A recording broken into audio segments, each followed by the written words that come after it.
Okay, happy Martin Luther King Day, everybody. I just wanted to talk about him for a minute, what King meant to me, because King has had a profound effect on my life and on millions of people's lives. And I just wanted to say a couple things. I'll start by reading an excerpt from his I Have a Dream speech from 1963, the March on Washington. This is my favorite excerpt from the famous speech. Though we face the difficulties of today and tomorrow, I still have a dream. It is a dream deeply rooted in the American dream. I have a dream that one day this nation will rise up and live out the true meaning of its creed. We hold these truths to be self-evident, that all men are created equal. I have a dream that one day on the red hills of Georgia, the sons of former slaves and the sons of former slave owners will be able to sit down together at the table of brotherhood. I have a dream that one day even the state of Mississippi, a state sweltering with the heat of injustice, sweltering with the heat of oppression, will be transformed into an oasis of freedom and justice. I have a dream that my 4 little children will one day live in a nation where they are not judged by the color of their skin, but by the content of their character. I have a dream today. I have a dream that one day down in Alabama, with its vicious racists, with its governor having his lips dripping with the words of interposition and nullification, one day, right there in Alabama, little black boys and little black girls will be able to join hands with little white boys and little white girls as sisters and brothers. I have a dream today. I have a dream that one day every valley shall be exalted, every hill and mountain shall be made low, the rough places made plain, and the crooked places will be made straight, and the glory of the Lord shall be revealed, and all flesh shall see it together. This is our hope. This is the faith I go back to the South with. With this faith, we will be able to hew out of the mountain of despair a stone of hope. With this faith, we will be able to transform the jangling discords of our nation into a beautiful symphony of brotherhood. With this faith, we will be able to work together, to pray together, to struggle together, to go to jail together, to stand up for freedom together, knowing that we will be free one day. That speech, anybody that ever hears that, I think it has to have a profound effect on you, because I just don't see how anybody could possibly be opposed to the stuff he says in there. People, don't judge me by the color of my skin, judge me by the content of my character. And it says that everybody, even the people who are so for the Constitution and the Declaration, and they're so for all that stuff, it says it right there in the Declaration of Independence. That we hold these truths to be self-evident, that all men are created equal. Our founding fathers got it right the first time, and they weren't perfect. Obviously, they had slaves, but they were on the right path. And Abraham Lincoln, with the Emancipation Proclamation, outlawing the ownership of human beings and making it illegal. And then people said, well, there you go, you're free, but now what? Nobody will hire us. Nobody would hire him. So, okay, well, the slave owners said, well, come back, work for us. We'll pay you a penny a month, and you can do the stuff you did before as slaves, but you'll be hired men. And I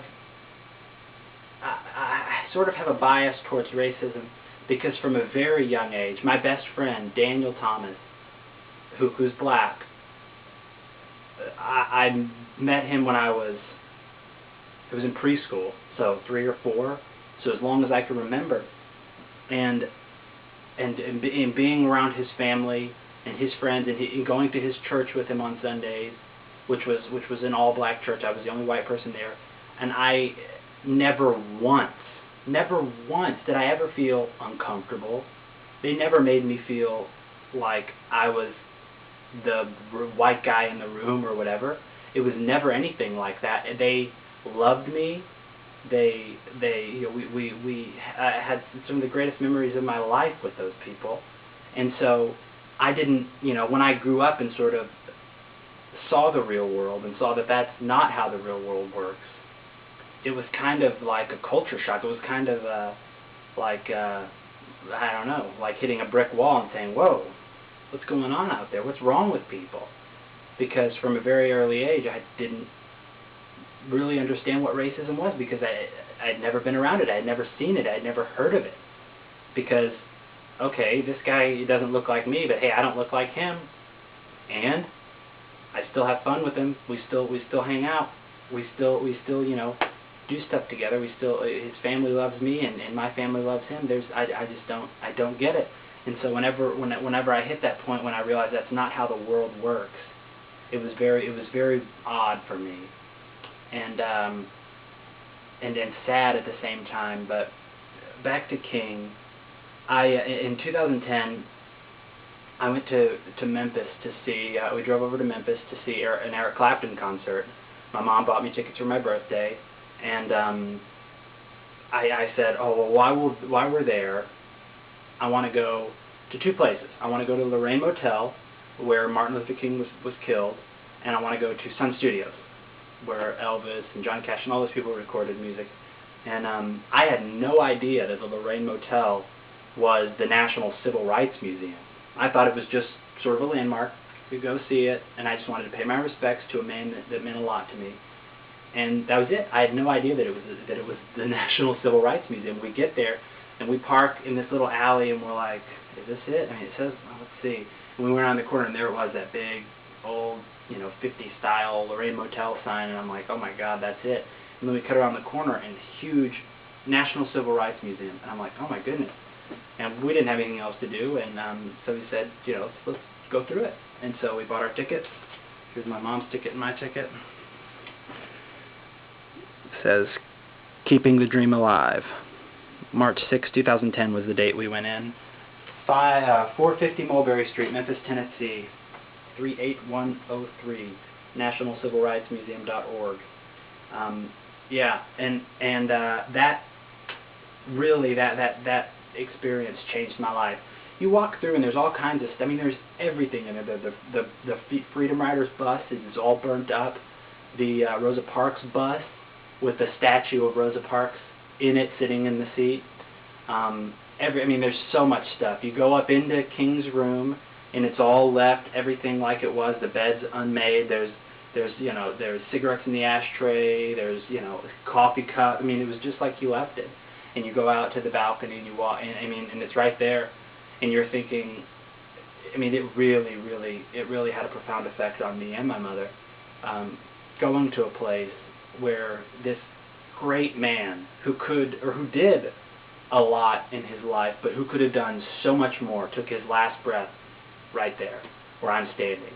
And that really was sad. And seeing all this stuff, and there was one moment we were walking through, and if you've ever been there, there's all kinds of stuff to read and see, and you feel like you're in there for 30 minutes, but you're actually in there for 2.5 hours walking through the little thing. There's and seeing everything, and the people are telling you stuff, and I'm standing there looking at something, and I see this little boy over to the side, and his mom's sitting there reading something, and he's like looking at a picture like this, and he like tugs on his mom's shirt, Mom, and his mom's like, hold on, and she's reading something, and she turns over, and he's like, and she looks at the picture and goes, and then they walk off, and I'm looking from a distance, what the heck is that? What are they looking at?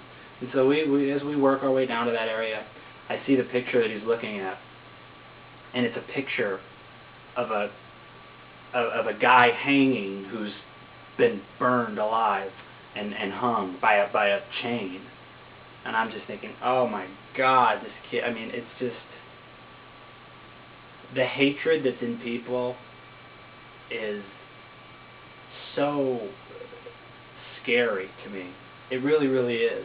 I mean, killing somebody because they want to change, I mean, because they want to make the world a better place, I just don't, that'll never ever, register in my mind how that could possibly be. And what is it that Ralph David Abernathy, who was very good friends with King, and I believe he was with King when he was killed, he said, he used to always say about racism, we hate each other because we fear each other. We fear each other because we don't know each other. We don't know each other because we won't take the time to get to know each other. And I think that that's very true for most people, for racists. And yeah, I mean, that place, and it was very interesting because obviously there were black and white people at going through the museum, and it was like the oasis that he speaks of. I mean, because it wasn't awkward. It wasn't like, you know, people like, it wasn't like, oh God, I'm white and I'm here and all these white people did this bad stuff, or the black people. It was like, it was beautiful. It really, really was. And that's, you know, it was really, really very, very cool, and I'll remember that for the rest of my life. I got a couple of things from there.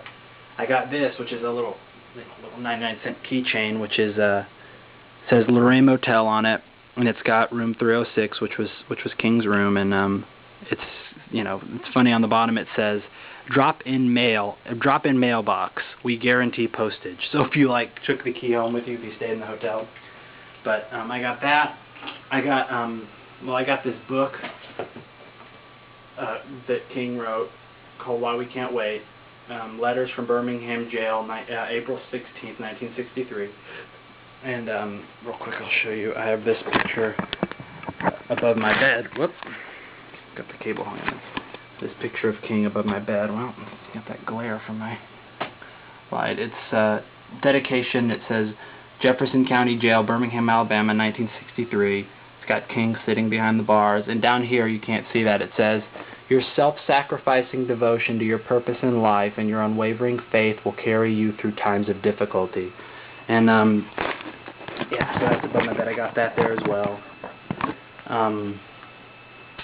Yeah, there's just... racism is...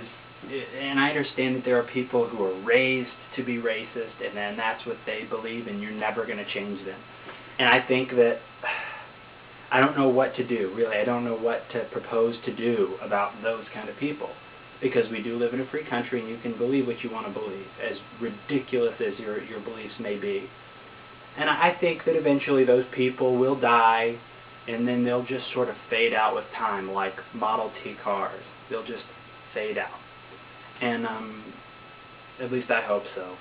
And King, you know, when we talk about somebody, like there's racism that we don't even call racism, like saying, yeah, there was this guy at this. I saw this guy at this store. He was wearing this crazy shirt. It was a black guy, or it was a white guy. That's racism. I mean, why? It was a guy. Why do you have to say he was black, or he was white, or he was Mexican, or he was whatever his nationality was?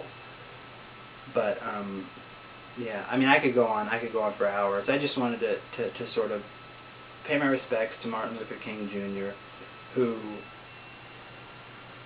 did so much for the world, and he will be remembered forever as being one of the greatest men to ever live, one of the bravest men to ever live. He stayed in the South. He stayed in the dangerous areas because he wanted to get to the people that he wanted to change the world, and he did. And he knew, that something was going to happen eventually. Medgar Evers, who was, I believe he was a founding member of the NAACP, he told his wife, Myrlie Evers, he was killed as well, and his wife said, let's leave Jackson, let's move somewhere away from here, it's too crazy, or something's going to happen to you, and I'm petrified, you've got little kids.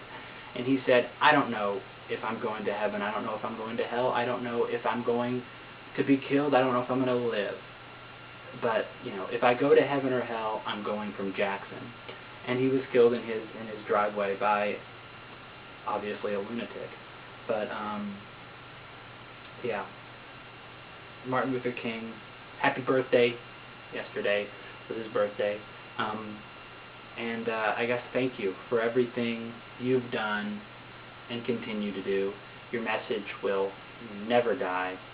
At least while I'm alive, it will never die. Because I continue to try to show people and teach people, because you were just an absolute angel, and I thank you for that. Happy Martin Luther King Day, everybody. Thanks for watching.